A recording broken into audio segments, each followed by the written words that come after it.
పట్ల యూనిఫామ్గా ఒకే పాలసీతో ఉంది. దాంతో ఎటువంటి ఇబ్బంది లేదు. నేనేది ఏంటంటే ఫ్రైటన్ అవుతోంది స్టూడెంట్ కమ్యూనిటీ, ఈ సూసైడ్స్ దాకా వెళ్తున్నారు. ఇది చాలా దురదృష్టకరమైన విషయం. వారి మీద సైకలాజికల్గా ఒత్తిడి ఉండటం అనేది విపరిణామాలకు దారితీస్తుంది. తల్లిదండ్రులు కూడా కంటి మీద కునుకు లేకుండా ఉంటున్నారు. మన క్రిస్మస్ వెకేషన్ పూర్తి చేసుకొని పిల్లల్ని పంపిస్తున్నప్పుడు తల్లిదండ్రుల బాధని వాళ్ళ కళ్ళల్లో స్పష్టంగా చూసాం కూడా. ఏం జరుగుతుందో రేపొద్దున పిల్లలు అక్కడికి వెళ్ళిన తర్వాత ఏమవుతారో అనే బెంగతోటి వెనక్కి పంపించాల్సిన పరిస్థితి. ఎందుకు అంటే మా దేశం ఇది, మా చట్టం ఇది, ఓకే యాక్సెప్ట్ చేస్తాం. సరే ఎంత పెద్ద శిక్ష వేసినా సరే వారి వెర్షన్ వినటానికి న్యాయస్థానాలు టైం ఇస్తాయి. ట్రంప్ గారి న్యాయస్థానం అంటే వైట్ హౌస్ ఆ టైం ఇవ్వదా అండి?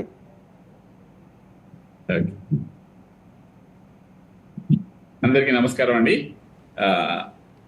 99 టీవీ ప్రేక్షకులకి, నా కో ప్యానల్ స్పెషలిస్టులు అందరికీ నమస్కారం.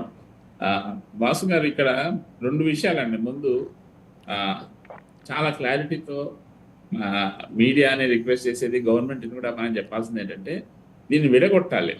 ఇప్పుడున్న సంక్షోభం డెఫినెట్గా సంక్షోభమే, కానీ ఇది ఏంటంటే అసలు నిన్న పంపించిన 104 మందిని అమెరికన్ పేపర్స్ చూస్తే క్లియర్గా they are not talking them as, they are saying only migrants, illegal migrants అంటుంది. నేను ఒక వీడియో చూశాను, ట్రంప్ 10-12 స్పీచెస్ అనమాట, అన్ని డిఫరెంట్ ప్లేసెస్లో లాస్ట్ 6 monthsలో మాట్లాడాను. ప్రతిసారి కూడా ఒకటే sentence, you will see the biggest deportation of illegal immigrants.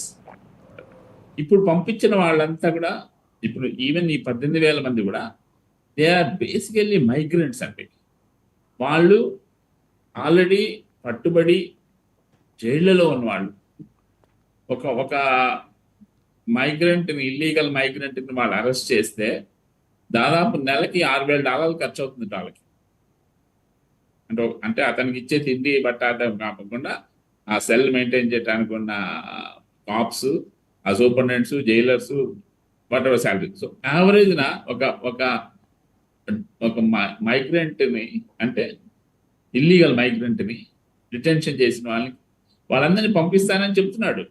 So నేను ఆ వీడియో చూస్తే 10-12 సార్లు ఒకటే సెంటెన్స్ చెప్పాడు, చివరి స్వేరింగ్ ఇన్ వరకు. సో ఈజ్ డూయింగ్ దట్ అండి, ఈజ్ డూయింగ్ దట్. అయితే ఇప్పుడు ఏంటంటే మనం 2గా విడగొడతాం. మనం ఇప్పుడున్న సమస్యని, ఒకటి స్టూడెంట్స్ సమస్య, మిగతా వాళ్ళది ఇమిగ్రెంట్స్, ఇల్లీగల్ ఇమిగ్రెంట్స్ సమస్య, రెండోది అసలైన వెళ్ళిన వాళ్ళ సమస్య. దానికి ప్రభుత్వం గట్టిగా చేపట్టాలి. ఇప్పుడు మొదటిసారిగా ట్రంప్ని ప్రమోట్ చేస్తూ మోడీ గారు అమెరికాలో ఆప్కా సర్కార్, ట్రంప్ సర్కార్ అంటూ క్యాంపెయిన్ కూడా చేశాడు, రాబోయే ట్రంప్ సర్కార్ అంటూ. ట్రంప్ ఇండియా తీసుకొచ్చినప్పుడు కూడా పొగిడాడు, గుజరాత్ తీసుకెళ్ళాడు. వాళ్ళిద్దరి మధ్య అంత దోస్తుంది. ఇప్పుడు ట్రంప్ చేస్తున్న పనికి కొంచెం కాదే కొంచెమైనా సరే ఇండియా గట్టిగా ప్రొటెస్ట్ చేస్తే బాగుండేదని అమెరికాలో చాలా మంది అనుకుంటున్నారు. అమెరికాలో కాదు, ఇక్కడ కూడా మన దేశంలో కూడా అనుకుంటున్నారు అనమాట. సో మీడియా అయినా కూడా చేయాల్సిన పని ఏంటంటే, మీడియా అయినా పొలిటికల్ పార్టీస్ అయినా సరే గవర్నమెంట్ని కొంచెం ప్రెషర్ చేయాలి. అఫ్కోర్స్ మనకు తెలిసినంత వరకు ఏంటంటే ఎక్స్టర్నల్ అఫైర్స్ మినిస్టర్ జయశంకర్ వెళ్ళాడు, స్వేరింగ్ ఇన్ సెరమనీకి వెళ్ళాడు, అప్పుడే మాట్లాడాడు, ఈ 18,000 మందిని మేము తీసుకుంటాం అన్నాడు. అంతవరకు విన్నాం మనం, అంతవరకు కరెక్టే. కానీ అదే జయశంకర్ నేను రాజ్యసభలో క్లియర్గా చెప్పేశాడు, ఏమని, ఇలా డిపోర్ట్ చేయటం అనేది ఇవాళ మొదటిది కాదు, ఎప్పటి నుంచో జరుగుతుంది. ఇప్పటి వరకు మనం 15,000 మందిని వెనక్కి తీసుకున్నాం. అది 2012 నుంచి అమెరికాలో ఈ డిపోర్టేషన్ మీద వాళ్ళంటూ కొన్ని రూల్స్ పెట్టుకున్నారు, ఆ రూల్స్ ప్రకారం చేస్తున్నారు అని చెప్పి కొంచెం సానుకూలంగా మాట్లాడాడు.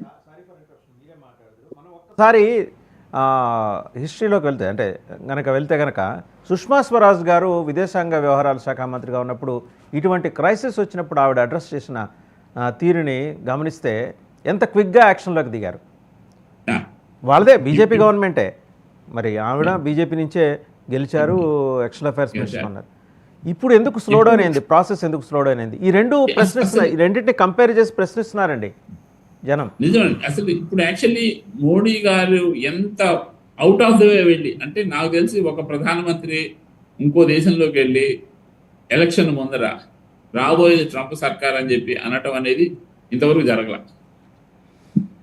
అంత ఫ్రెండ్షిప్ నడుస్తుంది వాళ్ళిద్దరి మధ్య. ఇప్పుడు ఈవెన్ మొన్న కూడా గవర్నమెంట్ మన బడ్జెట్లో కొన్ని కన్సెషన్స్ ఇచ్చారట. ఇంత క్రితం హార్లీ డేవిడ్సన్ మోటార్ సైకిల్ మీద 100% కస్టమ్స్ ఉండేది, మనకి దాన్ని 50% చేశారు. So Indian government is trying to please the US Trump government.